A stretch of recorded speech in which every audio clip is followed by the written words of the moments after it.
Me repugna entrar al juego de los juegos, de la técnica, cosa que detesto, pensar racionalmente en estructuras y en órdenes novelísticos o teatrales.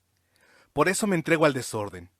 Lo único que he logrado una docena de veces en la vida es hacer un cuento porque es pequeño y casi inconscientemente doy con la técnica automática que reclama el material o el ritmo de la primera frase. Pero no puedo ponerme a cambiar lúcidamente los elementos de un cuento. Soy completamente irracional, quiero decir, un suprarracional. Juan José Arreola, en entrevista con Federico Campbell, publicada en el libro Conversaciones con Escritores, 1972.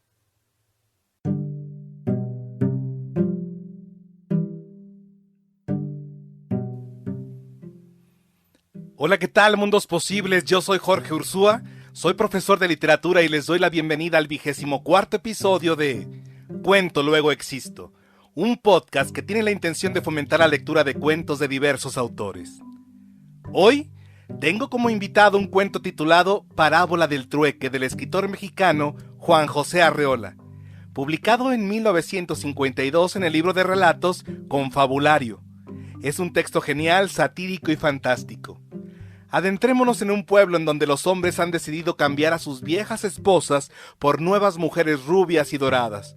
Pero antes de entrar en materia con el relato, hagamos un breve recorrido por la vida de Juan José Arreola Zúñiga.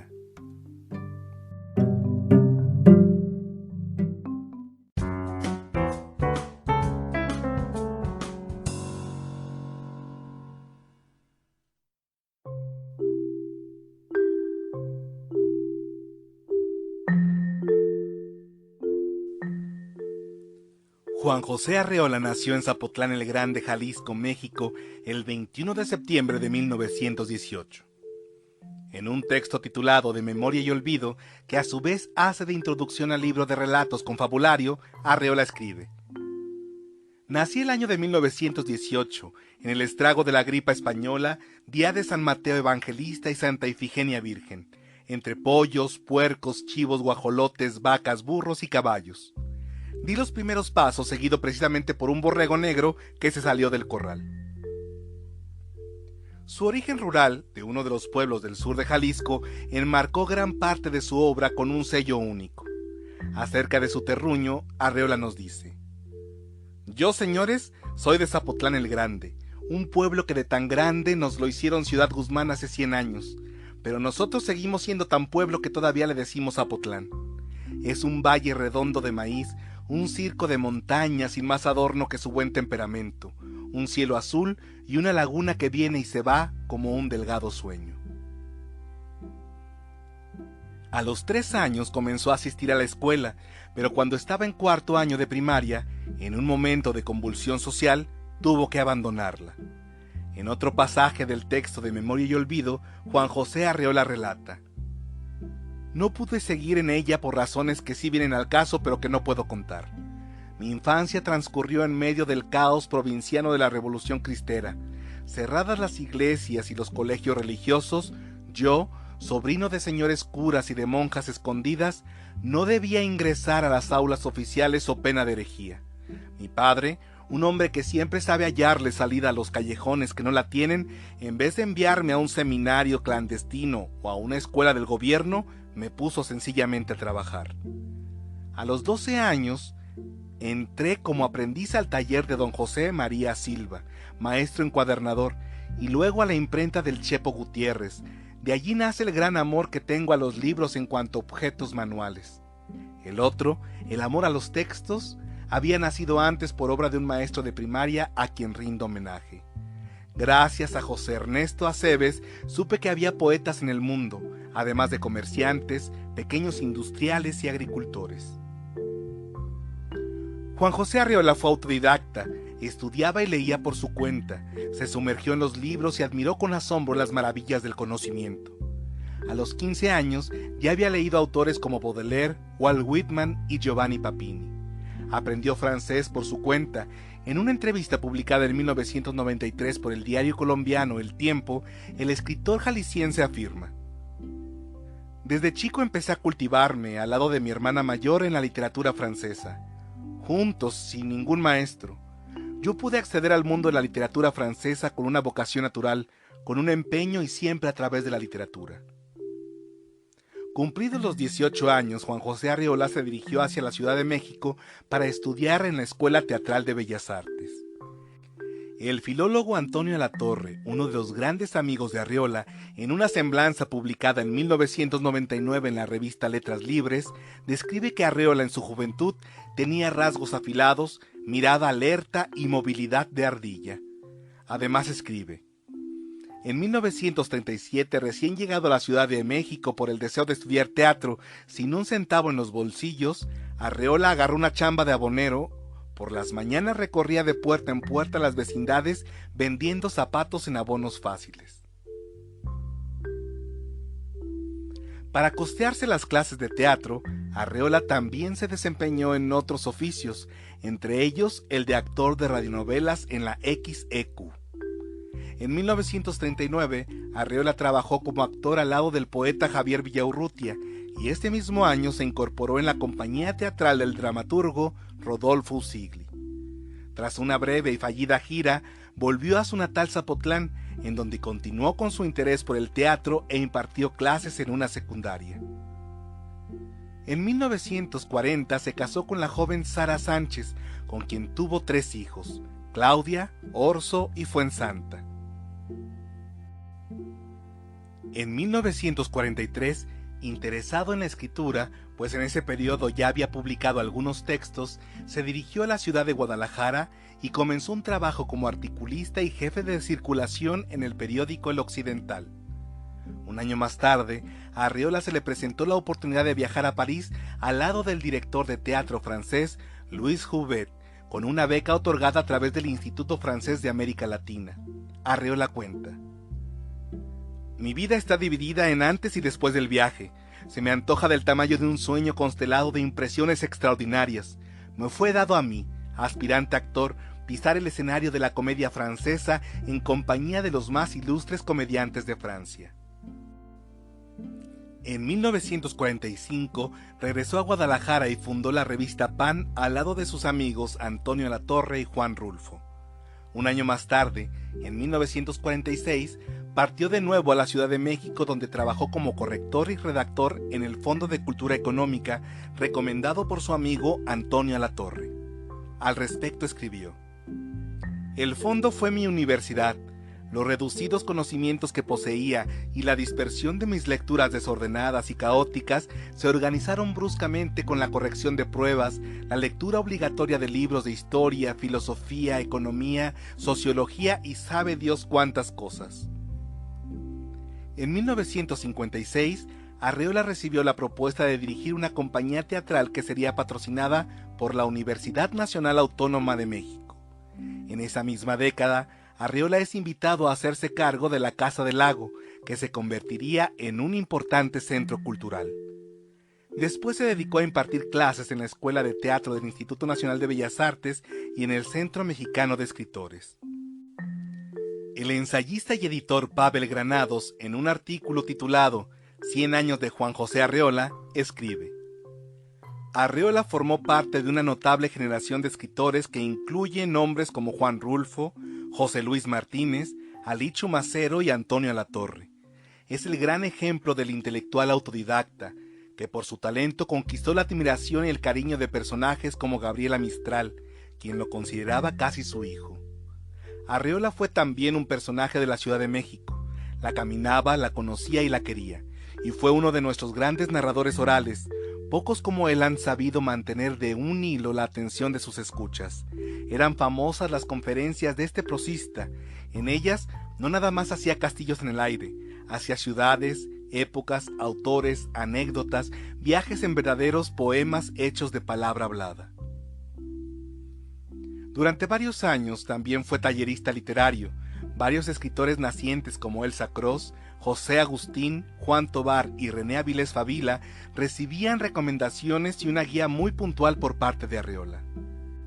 El escritor de la onda René Avilés Favila, en el programa Los Imprescindibles Siglo XX Juan José Arreola, transmitido por el Canal 22, cuenta: el escritor en México es avaro, es mezquino, no da su tiempo, no muestra sus secretos, no ayuda a los demás.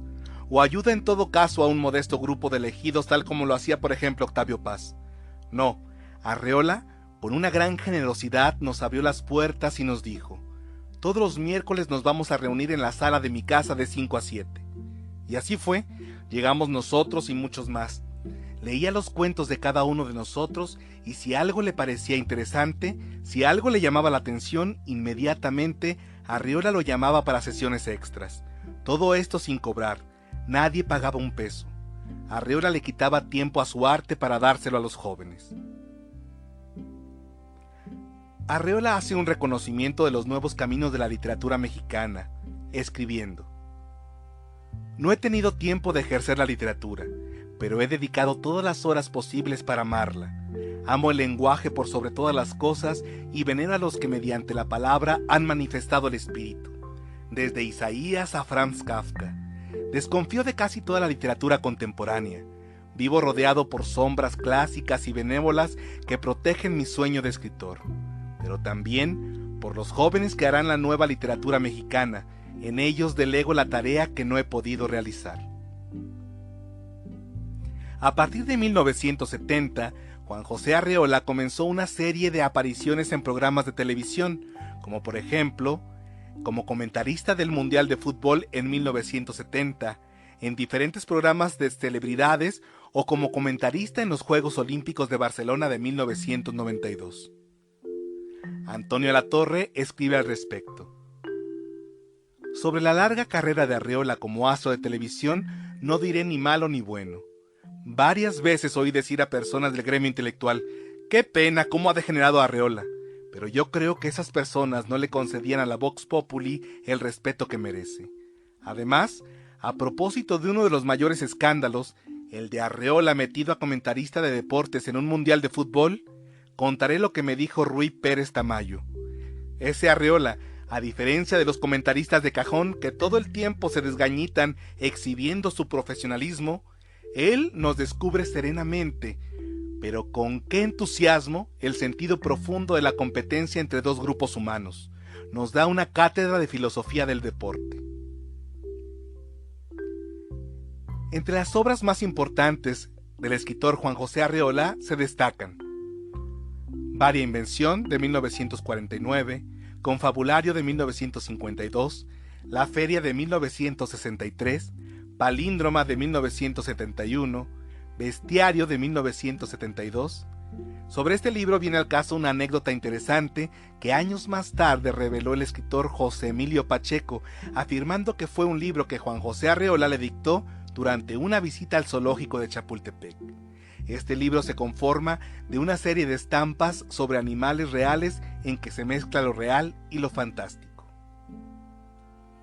El escritor argentino Jorge Luis Borges elogió la escritura de Arreola de la siguiente manera: creo descreer del libre albedrío, pero si me obligara a descifrar a Juan José Arreola en una sola palabra que no fuera su propio nombre, y nada nos impone ese requisito, esa palabra, estoy seguro, sería libertad. Libertad de una ilimitada imaginación regida por una lúcida inteligencia. Por su parte, el escritor Emanuel Carballo nos dice al respecto de la obra de Arreola: admiré la manera como estructuraba los cuentos, creaba los personajes e infundía vida a las anécdotas mediante un estilo que se acercaba peligrosamente a la perfección. Hoy, para mí, Juan José es el escritor de historias cortas más sobresaliente que ha aparecido en México desde que el cuento es un género autónomo ejercido por profesionales. En sus textos han desaparecido los lastres que padeció desde sus orígenes la prosa mexicana, el costumbrismo, el barroquismo innecesario, la adoctrinación y el anacronismo.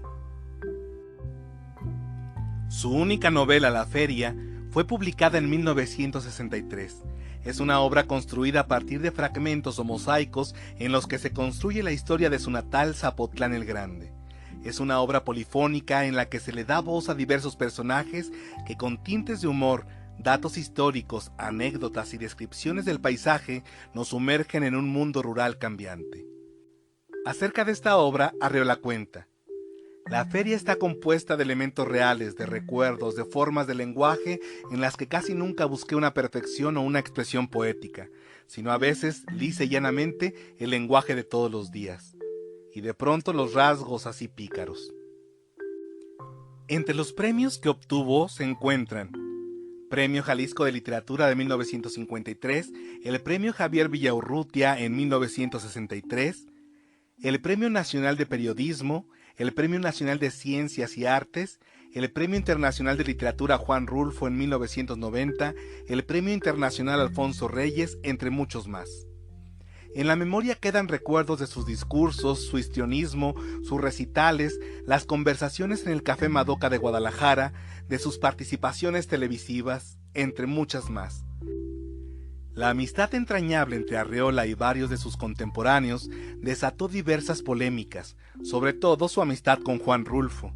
En varias ocasiones quisieron enemistarlos, dando por hecho de que entre Arreola y Rulfo había envidias por la fama y el talento. Arreola decía que lo único que lo separaba de Rulfo era la cuesta de Sayula, refiriéndose al punto geográfico que separa sus pueblos natales. En una entrevista fascinante realizada por Vicente Leñero en 1986, a 2 semanas del fallecimiento del escritor Juan Rulfo, y que apareció publicada con el título ¿Te acuerdas de Rulfo, Juan José Arreola?, el escritor de Zapotlán el Grande expuso lo siguiente: Les voy a decir una cosa. Yo, lo primero que sé reconocer es la grandeza ajena. Y yo, cuando me preguntaban si envidiaba a Juan Rulfo o a Carlos Fuentes, les digo, pues mejor me pongo a envidiar a Shakespeare. Yo no envidio ni a Jorge Luis Borges, que tanto quiero. Me pongo a envidiar a Shakespeare, y me cuesta lo mismo. Más adelante, Juan José Arreola agrega: Lo más importante en mi vida con respecto a Juan Rulfo fue haberlo decidido a publicar Pedro Páramo en su aspecto fragmentario. Un sábado en la tarde decidí a Juan, y el domingo se terminó el asunto de acomodar las secciones de Pedro Páramo, y el lunes se fue a la imprenta del Fondo de Cultura Económica. Sobre una mesa enorme, entre los dos nos pusimos a acomodar los montones de cuartillas. Dios existe. Yo creo en Dios. Esa tarde existió. Yo leí Pedro Páramo en puros originales. Eso es lo más hermoso de todo. En las últimas décadas, la producción literaria de Arreola prácticamente se diluyó de sus intereses. Explicaba: No vale la pena agregar páginas a las páginas ya escritas, si esas nuevas no son mejores o entran en otro ámbito. Yo acepto haberme quedado hace 30 años sin evolucionar, pero me nutro en la relectura. Repaso aquello que ha sido importante para mí y que me ha dado en realidad lo que soy. Nada es mío. No soy más que un hombre que ha recibido, para decirlo con palabras de un poeta ruso, un deslumbrante repertorio de dones. Juan José Arreola murió el 3 de diciembre de 2001 a sus 83 años, víctima de una hidrocefalia que lo aquejó durante sus últimos años.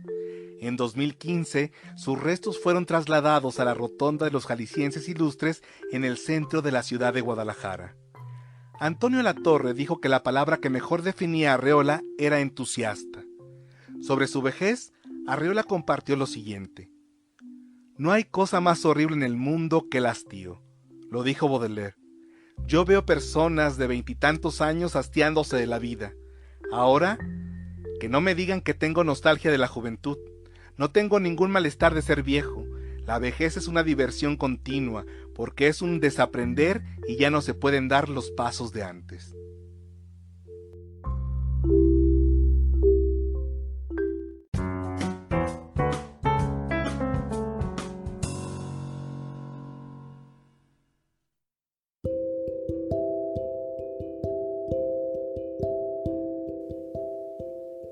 Parábola del trueque es un cuento que llegó a mí desde hace muchos años y he decidido compartirlo porque me ha permitido un diálogo extraordinario con mis estudiantes.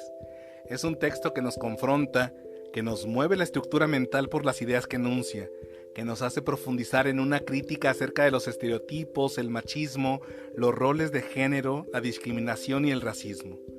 En una ocasión llevé al aula una muñeca Barbie, vieja, carcomida, desgreñada, sucia, y se las entregué a mis alumnos con algunos cuestionamientos. Algunos tenían que describirla, otros tenían que decir qué simbolizaba, Otros compartían sus ideas acerca de lo que creían que significaba ser mujer. Lo mismo hice después con las alumnas y permitió crear una atmósfera de disposición a la lectura del cuento de Arreola, con un sentido más crítico que pudiera sacarlos del hastío que les produce discutir sobre estos temas.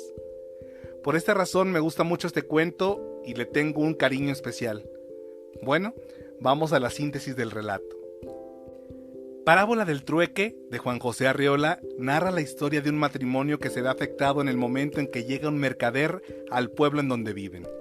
Al paso del mercader, quien va gritando "cambio esposas viejas por nuevas", los maridos salieron de sus casas a cambiar a sus esposas por mujeres jóvenes, hermosas, rubias y doradas como el sol.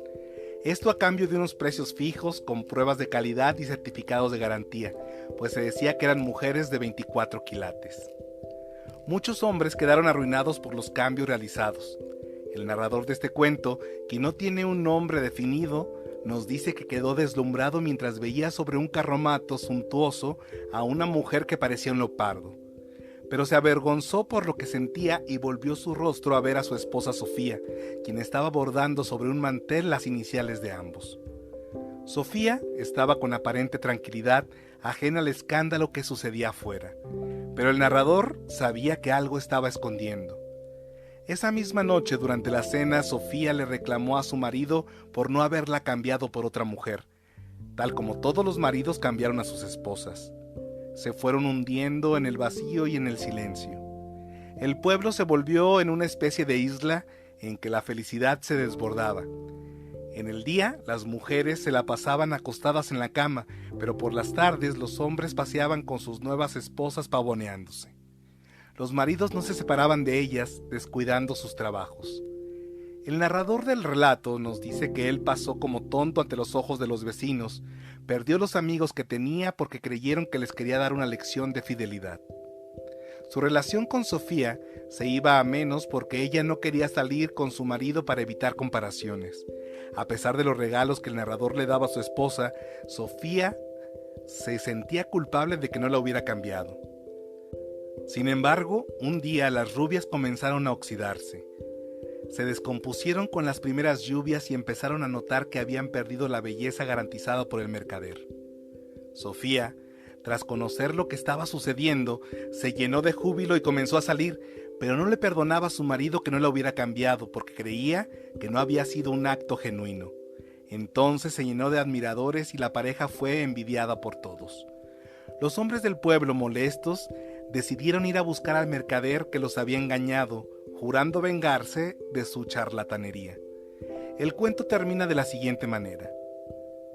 Yo no sé la vida que me aguarda al lado de una Sofía, quién sabe si necia o si prudente.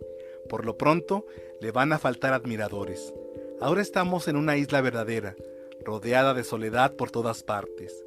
Antes de irse, los maridos declararon que buscarán hasta el infierno los rastros del estafador, y realmente todos ponían al decirlo una cara de condenados. Sofía no es tan morena como parece. A la luz de la lámpara, su rostro dormido se va llenando de reflejos, como si del sueño le salieran leves, dorados pensamientos de orgullo. Y ahí termina el cuento.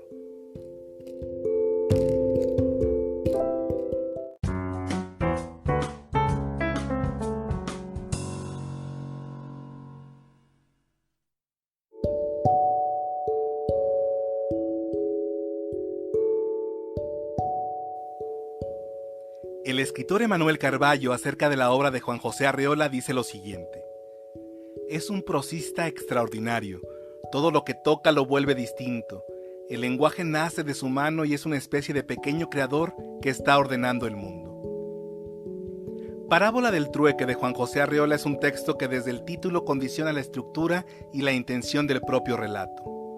Recordemos que una parábola es un tipo de narración breve y simbólica de la que se extrae una enseñanza moral, es decir, hay una exposición de hechos en que hay un aprendizaje sobre el comportamiento de una o varias personas acerca de lo que es bueno o malo, atendiendo a las costumbres y normas de una comunidad. También en el título aparece la palabra trueque, que significa intercambio de cosas o productos sin que intervenga el dinero. Esto no se respeta del todo, pues solo un hombre recién casado logra hacer un cambio a la par.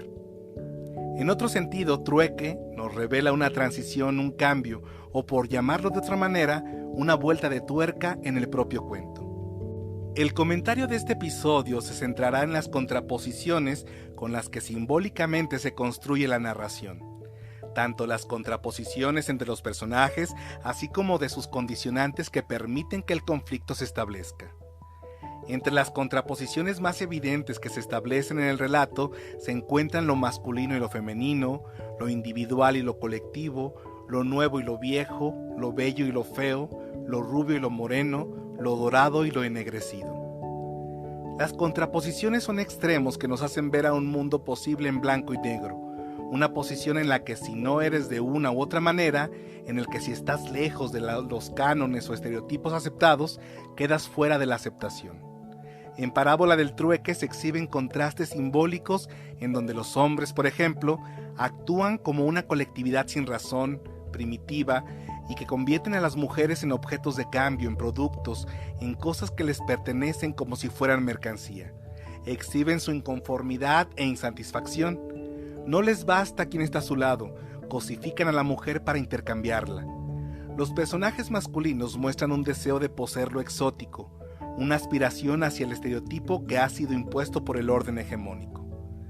Las mujeres, por su parte, primero se muestran como bellos adornos dorados, resplandecientes, lujos que se posan sobre la cama, y después, ante la pérdida de la belleza de lo superficial, son repudiadas, mancilladas, escondidas y sometidas a un nuevo intercambio, hacia la búsqueda de una devolución. Las consideran mercancía perdida, o como dice el texto, algunas mujeres eran de segunda, de tercera, de sabe Dios cuántas manos. En un artículo titulado La representación de la mujer en la narrativa de Juan José Arreola, Fabio Jurado Valencia expone: la escritura de Arreola está asaltada permanentemente por lo femenino y configura a un lector que vive la expectativa de lo femenino. En Parábola del Trueque, lo femenino está condicionado por la visión masculina.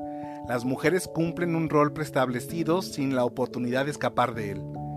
El crítico literario argentino Saúl Yurkiewicz dice que no exagera al afirmar que Arreola repudia a las mujeres reales, las que se ajan, engruesan y estropean.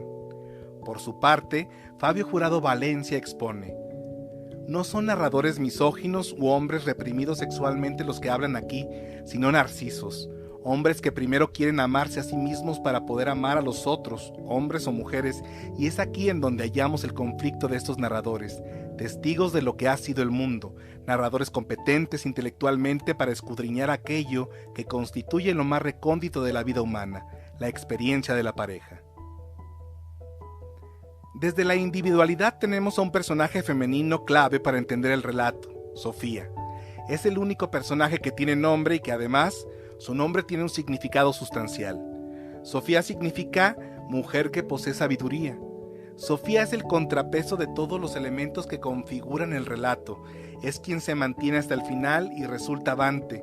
Sobrevive al caos que envuelve a todos. Sofía es la única que cuestiona al marido, que lo culpa, que rechaza los regalos materiales.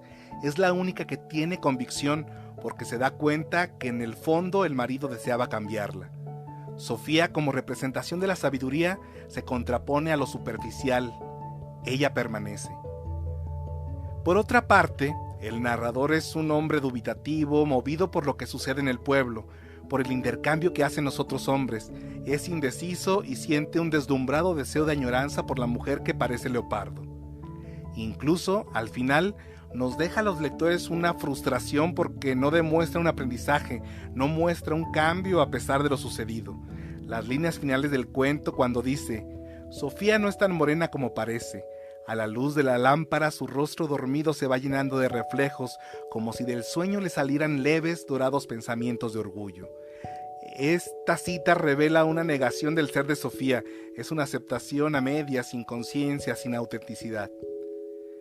El cuento y las problemáticas que expone nos mueven como lectores, nos confrontan frente a un espejo ante los temas que necesitamos poner sobre la mesa de discusiones.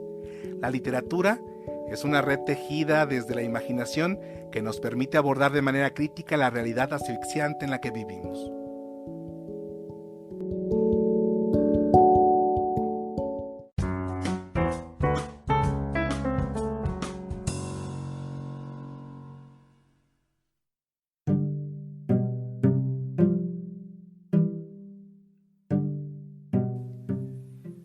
La obra de Juan José Arreola es muy diversa y entrañable.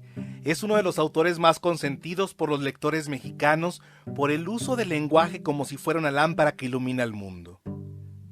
Les recomiendo que se acerquen a sus textos, a sus cuentos, a su novela La Feria, que nos sumerge en el corazón y en la historia del pueblo de Zapotlán el Grande, en el sur de Jalisco.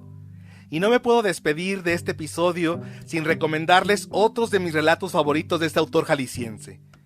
Número 1, El Guardagujas, que narra la historia de un forastero que llega a una estación de tren aparentemente abandonada y comienza un diálogo con un extraño anciano que le pide que busque alojamiento cerca. Número 2, Pueblerina, un relato acerca de la vida de un hombre que un día despierta con un par de cuernos saliendo de su frente. Hay una analogía interesantísima entre los elementos del personaje protagonista con la fiesta taurina, la fiesta brava. Número 3, Baby HP. Es un discurso fascinante de un merolico que está vendiendo un artefacto para que lo usen los niños y produzcan energía que se pueda utilizar en el hogar. Número 4, El prodigioso miligramo. Es un fabuloso relato en que una hormiga encuentra un objeto prodigioso y lo lleva a su comunidad pensando que causará interés para todos. Número 5, La migala. Es la historia de un hombre que compra una araña venenosa para dejarla libre en su departamento. Y número 6, Bestiario. El libro completo es una joya con las descripciones que hace de cada uno de los animales que aborda. Les recomiendo también una serie de videos y programas que se encuentran en YouTube, en especial la segunda parte de una conversación entre Juan José Arreola, Jorge Luis Borges, Salvador Elizondo y Juan García Ponce acerca de la poesía. Es un programa en que se hace una especie de homenaje a Borges, pero sin duda el histrionismo de Arreola, su prodigiosa memoria y su facilidad de palabra se llevan el programa. Es extraordinario. Gracias por acompañarme en este episodio de Cuento Luego Existo. Espero que haya sido de tu agrado. Si te gustó este podcast, te invito a que lo compartas, y si tienes alguna sugerencia para próximos episodios, escríbeme a luegoexistocuento@gmail.com. Sígueme también en redes sociales, en Instagram y en la página de Facebook como Cuento Luego Existo. Te invito a que me sigas en los laberintos de la imaginación, para que podamos seguir existiendo en las palabras. Hasta la próxima.